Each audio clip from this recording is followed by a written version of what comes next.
Bonjour à toutes et à tous, je suis ravie de vous retrouver aujourd'hui pour une nouvelle vidéo. Pour celles et ceux qui ne me connaissent pas, je m'appelle Cassandra, je vous souhaite la bienvenue sur ma chaîne YouTube Croque les mots, où je parle principalement de livres, mais aussi de mes découvertes geeks et culturelles. Aujourd'hui, je vous retrouve pour un book haul. Ça fait très longtemps que je n'en ai pas fait, et pour cause. Je suis allée en librairie ce mois de janvier et je n'avais pas acheté de livre depuis, je pense, juin 2022. Donc vraiment, ça faisait pas mal de temps que je n'avais pas acheté de livre. J'en avais suffisamment chez moi, j'avais envie de lire ce que j'avais sur mes étagères et j'ai beaucoup emprunté à la bibliothèque, donc ça me suffisait largement. Mais ces derniers temps, 2-3 achats me faisaient envie, 2-3 livres me tentaient bien. Donc je suis allée les chercher et j'avais aussi envie de vous montrer les emprunts que j'ai pu faire, les emprunts auprès de la bibliothèque. Comme ça, voilà, moi j'adore aller à la bibliothèque, c'est un super moyen de consommer, découvrir des livres, donc je voulais vous les partager. Je me dis que ils ont tout autant le droit d'être ici que les autres livres qui viennent de la librairie. Voilà, comme ça pourrait vous les présenter avant que je vous partage mon avis. Et aussi des emprunts auprès du papa de mon compagnon. Son papa lit beaucoup de bandes dessinées. Et voilà, mon compagnon est allé chercher quelques livres dans ses bibliothèques et il y en a que je me fais une joie de lire. Je vais vous présenter ceux qui m'intéressent le plus. Je commence tout de suite avec d'abord ceux de la librairie. J'ai pris Défaire le discours sexiste dans les médias de Rose Lamy qui tient le compte Instagram Préparez-vous pour la bagarre et c'est ici aux éditions Point. C'est une analyse de plusieurs discours qui ont été faits dans les médias. Je pense qu'il y en a un bon nombre, c'est documenté à chaque fois. Il y a des notes de bas de page, ça a l'air assez sérieux. Je ne connaissais pas du tout le compte Instagram Préparez-vous pour la bagarre. J'ai entendu parler de ce livre sur la chaîne de Marion Blush qui parlait de ce livre parmi ses meilleures lectures de 2022. Ça m'a tout de suite beaucoup tenté, notamment parce que tout ce qui est culture médiatique m'intéresse énormément. Les médias en général, que ce soit la télévision, la radio, Internet, ce sont des lieux que j'aime beaucoup analyser, comprendre, et notamment l'analyse discursive est quelque chose qui m'intéresse. Ça a l'air très intéressant, c'est disponible en format poche, ce qui est très cool parce que ça rend l'essai plus accessible. Et puis je vous disais dans ma vidéo des résolutions 2023 que j'aimerais beaucoup lire plus d'essais. Ce genre de texte pour moi en fait partie, donc je me fais une joie de le découvrir. Ensuite, je suis allée acheter La mer sans étoiles d'Erin Morgenstern. Je vous prépare une vidéo pour ce livre parce que j'ai eu un énorme coup de cœur pour La mer sans étoiles, qui m'avait été vivement conseillé par Chaussette, que je remercie beaucoup. Louise, si tu passes par là, merci beaucoup pour cette recommandation. Je l'avais aussi vue sur la chaîne de Nathan, du cahier lecture de Nathan, qui faisait partie de ses meilleures lectures 2021, je pense. Et vraiment c'est absolument merveilleux, j'ai hâte de vous en parler un petit peu plus. Et pour vous donner la petite histoire, je l'ai d'abord commencé sur Nextory en livre audio, c'était super, mais je m'endormais tout le temps le soir parce que j'étais trop fatiguée pour l'écouter avant de dormir, donc je me le suis pris en numérique et puis en fait j'étais beaucoup trop frustrée de ne pas pouvoir écrire, corner les pages, et vous voyez, je sais pas si on verra bien, mais à partir de là, j'ai commencé à le lire en papier et autant vous dire que, on va dire que j'ai corné plein de pages, surligné, écrit des trucs. Donc voilà, je suis très contente d'avoir pu vraiment prendre possession de ce livre et marquer tous les endroits qui m'ont plu. Donc c'est pour ça que je suis allée le chercher en librairie et au moins ça fait que j'ai ce gros coup de cœur sur mes étagères, ça me fait très plaisir. La mer sans étoiles, c'est un livre parfait pour ceux qui aiment les histoires les histoires qui nous portent et qui nous font vivre. On va suivre Zachary Ezra Rawlins qui étudie les médias et les jeux vidéo en master à l'université. Un jour, il va emprunter un livre à la bibliothèque universitaire, un livre qui s'appelle Doux chagrin, et un chapitre va correspondre exactement à l'un de ses souvenirs d'enfance.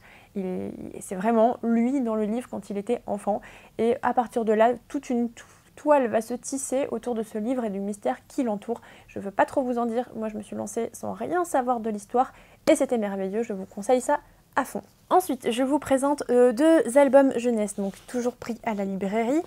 Il s'agit pour le premier de Björn, Une vie bien remplie de Delphine Perret aux éditions Les Fourmis Rouges. C'est le 3e volume des aventures de Björn que j'adore. C'est d'une douceur immense, j'en ai déjà parlé dans ma dernière vidéo. Alors je ne vais pas m'étendre énormément dessus, surtout que ça se lit assez vite, donc je pourrais très vite revenir vous en parler dans un point lecture. Björn, c'est l'histoire d'un ours qui vit dans la forêt avec ses amis, qui s'amuse beaucoup avec eux, parfois il ne se passe rien, et c'est dans ces moments-là que il se passe en fait plein de choses autour d'eux. C'est très mignon, voilà. C'est ce genre de dessin avec des traits très fins, Autant de textes que de dessins, c'est énormément accessible, ça peut se lire dès le plus jeune âge, vraiment avec des tout petits, avec des plus grands, c'est très poétique, c'est très mignon. Björn, c'est absolument parfait à mettre entre toutes les mains, que ce soit celle des enfants ou des grands. Voilà, moi j'aime beaucoup et j'étais absolument ravie de découvrir qu'un 3e tome était disponible, donc je suis allée le chercher en librairie, tout simplement pour compléter ma collection, puisque je les aime de tout mon cœur, donc voilà, je suis très contente de l'avoir. Ensuite, un livre pour lequel j'ai complètement craqué, que j'ai découvert sur Instagram et quand je suis allée prendre un café dans une librairie café, le livre y était et en le feuilletant je l'ai trouvé très très beau. Il s'agit de Chevalier chouette de Christopher Denise aux éditions Kaléidoscope. Regardez-moi ça comme c'est tout mignon. C'est l'histoire d'une petite chouette qui rêve de devenir chevalier. Et alors moi ça m'a fait beaucoup penser à l'album Bébé chouette que j'adorais quand j'étais enfant, je l'aimais beaucoup cet album et alors les dessins sont très très beaux. Généralement je craque pour des albums avec un trait plus particulier, plus minimaliste peut-être. En tout cas, je me dirige moins vers des albums complètement illustrés comme celui-ci, mais alors je le trouve magnifique, je suis absolument contente de le découvrir et de l'avoir dans ma bibliothèque. Voilà, il est absolument magnifique, c'est mignon. Je l'adore, j'ai hâte de le lire, j'en ai entendu des très bons retours. Pareil pour les enfants et les adultes, c'est super. Voilà, Chevalier chouette, hop, nouvelle découverte album. Maintenant je vais vous parler donc, c'est que les emprunts en fait. Je vais d'abord vous parler de ma lecture en cours. Je vais vous parler tout à l'heure de Marion Blush et de sa vidéo sur ses livres préférés de 2022. Parmi ces lectures, il y avait aussi Le bal des folles de Victoria Mass aux éditions Albin Michel. Elle en a très bien parlé, ça m'a donné vraiment envie de le découvrir et il était disponible dans les rayons de ma bibliothèque, donc je suis allée l'emprunter. Il me fait en fait énormément penser au résumé de la bande dessinée Nelly Bly, qui était chez Glénat il me semble, une bande dessinée dans laquelle on découvre Nelly Bly, en tout cas parmi l'une des premières journalistes investigatrices femmes, qui s'est faite volontairement internée dans un hôpital psychiatrique à New York pour ensuite dénoncer les violences qui étaient faites aux femmes. Ici, on est à peu près sur le même principe. On est en 1885 à Paris et on va suivre des femmes au sein de l'hôpital psychiatrique pour femmes de la Salpêtrière qui se préparent un petit peu pour le bal annuel de la mi-carême, le bal des folles en fait, où les aliénés vont devoir jouer un spectacle devant tout Paris.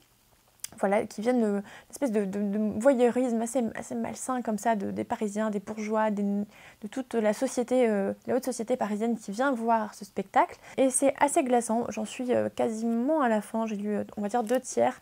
J'aime beaucoup beaucoup. Je ne m'attendais pas à ce que ce soit qu'il y ait un discours féministe aussi présent. Voilà, je trouve ça très intéressant à lire, j'apprends plein de choses, je vous en parlerai plus dans un point lecture, mais je voulais vous présenter cette lecture qui est ma lecture en cours et dont je l'ai très peu entendu parler. Ceci dit, c'est pas le genre de lecture que je fais habituellement, je lis plutôt de la littérature de l'imaginaire ou des bandes dessinées ou des livres illustrés, donc ça me change et c'est très chouette aussi de découvrir un petit peu d'autres livres que je lis moins d'habitude, voilà. C'est aussi ce qui m'intéresse à vous présenter des livres de la bibliothèque, c'est que c'est vraiment pour moi un moyen de vous montrer qu'on peut complètement sortir de sa zone de confort, faire des économies terribles avec la bibliothèque, notamment pour les bandes dessinées et les albums, puisque ça coûte vite très cher. Et au final, moi, tout ne me plaît pas au point de les avoir dans ma bibliothèque, ou alors j'en découvre à la bibliothèque et ensuite je vais me les offrir. Mais c'est aussi le moyen de sortir un peu de ce qu'on a l'habitude de lire, de prendre des risques, et pour ça c'est très chouette. Un autre livre, là que j'ai lu par contre, je suis tombée dessus complètement par hasard à la bibliothèque, j'ai commencé à le feuilleter, puis je l'ai trouvé trop chouette, alors je l'ai emprunté. Il s'agit de Goliath de Tom Go, aux éditions de l'Association. Donc on suit l'histoire de Goliath avant sa confrontation avec David, un chapitre de la Bible. Et apparemment Tom Go est vraiment connu et très apprécié pour son humour. Moi je ne connaissais pas du tout, moi j'ai surtout craqué pour son style de dessin très crayonné, assez simple, mais plein de... comment dire, de sous-texte en tout cas, même dans les regards des personnages, j'ai vraiment très apprécié cette bande dessinée. Si vous connaissez plus de Tom Go et que vous avez des ouvrages à me conseiller de cet auteur, n'hésitez pas parce que je serais très curieuse de le découvrir. Autre emprunt bibliothèque, c'est le rapport de Brodeck de Manu Larsonnet. Ici c'est le tome 1, il y en a 2 qui s'appellent L'autre et c'est d'après le roman de Philippe Claudel. Manu Larsonnet fait partie des premiers auteurs, illustrateurs de bande dessinée que j'ai découvert de ma vie. C'était quand j'étais au lycée et que je baladais parmi les rayons de la bibliothèque pas loin de mon lycée, que j'étais tombée sur Blast et sur Le Combat Ordinaire, deux bandes dessinées dont je n'avais jamais entendu parler. J'avais très peu de culture bande dessinée à l'époque et je les avais empruntées complètement par hasard parce que le style de dessin me parlait beaucoup. C'était quand même des bandes dessinées assez sombres, assez glauques, avec un texte plutôt marquant et pas très drôle honnêtement. Mais ça avait été de très bonnes lectures et donc là, en voyant le rapport Brodeck, je me suis dit que j'avais très envie de le lire. Mon compagnon l'a lu et elle a beaucoup aimé, donc ça m'encourage à le commencer assez rapidement pour pouvoir aller emprunter la suite. On est sur un format beaucoup plus étendu, tout en noir et blanc avec un trait, encore une fois, très très sombre. Donc c'est l'histoire de Brodeck qui arrive dans un village et il doit faire un rapport pour expliquer pourquoi les villageois ont tué une personne du village. Les villageois aimeraient que ce soit en leur faveur et donc Brodeck va faire ce rapport. On va en savoir plus sur pourquoi ils ont tué cette personne. Il va aussi se retirer dans la forêt pour pouvoir raconter son récit. D'après ce que j'ai compris, voilà, ça parle de ça, il n'y a pas de résumé à l'arrière ni à l'intérieur, mais voilà, j'espère que ça me plaira. Ensuite, je quitte les emprunts bibliothèque pour vous parler tout simplement des livres que j'ai empruntés à d'autres personnes. Tout d'abord, le frère de mon compagnon m'a prêté Doing Good Better de William McCaskill pour un altruisme efficace et une vision, une manière radicale de faire la différence. Je vais vous lire ce qu'il m'a écrit, comme ça vous donnera peut-être envie. Si l'anglais n'est pas une barrière pour toi, je t'ai apporté celui-ci, qui se veut aussi très applicable et qui est une excellente porte d'entrée vers un altruisme plus rationnel et plus efficace. Voilà, c'est un essai. Donc il a vu que j'avais envie de lire plus d'essais en 2023 et m'a prêté celui-ci qu'il a beaucoup aimé. J'ai hâte de le lire. En effet, j'espère que l'anglais ne sera pas un problème, mais je me dis pour les essais, peut-être à part les acronymes ou les noms de sociétés qui changent peut-être en anglais, je me dis que ça va être un langage plus contemporain qu'un roman, donc je me fais pas trop de soucis. Mais en tout cas, voilà, ça va être comment faire... vraiment comment s'engager, comment essayer d'être efficace dans les bonnes actions que l'on souhaite faire. De ce que je vois, c'est voilà, on veut donner à des associations, on veut acheter du café pas bio mais fair trade, donc équitable, on veut réduire nos émissions carbone, voilà, comment faire vraiment des actions efficaces. Ça a l'air très très bien, j'ai hâte de le lire, j'espère pouvoir le lire assez prochainement. Et ensuite nous avons emprunté des livres, cette fois-ci au papa de mon compagnon qui lit donc beaucoup de bandes dessinées. La première qui me donnait très envie, c'est Les Indes fourbes ou une seconde partie de l'histoire de la vie de l'aventurier nommé Don Pablos de Ségovie, vagabond exemplaire et miroir des filous. C'est de Erol et de Guarnido. Alors Guarnido, moi je le connais par Black Sad, il me semble que c'est l'illustrateur de Black Sad.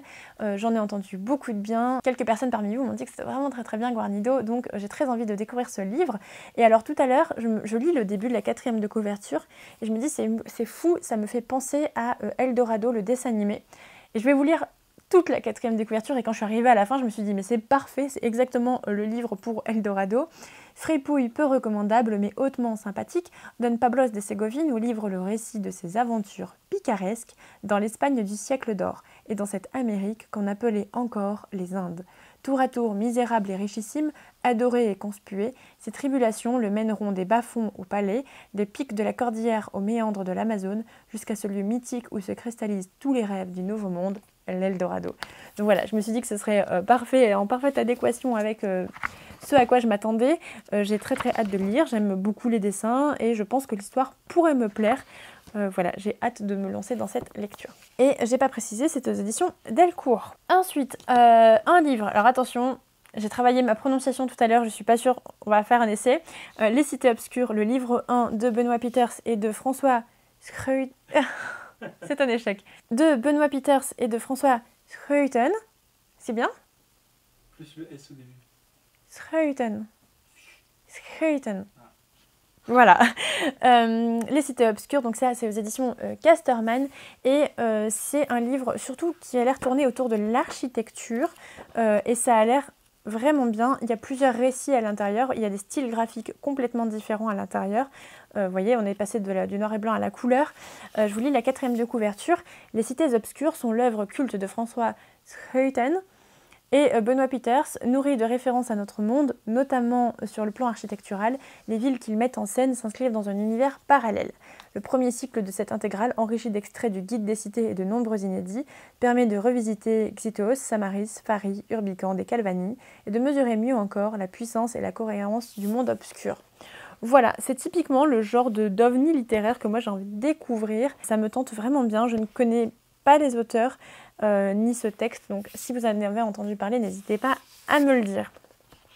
Et enfin, le dernier livre qui me tente beaucoup, c'est parmi la collection Jour J, qui sont des albums de bande dessinée qui sont des uchronies, donc c'est-à-dire qui réinventent l'histoire pour se dire « et s'il s'était passé ça ?»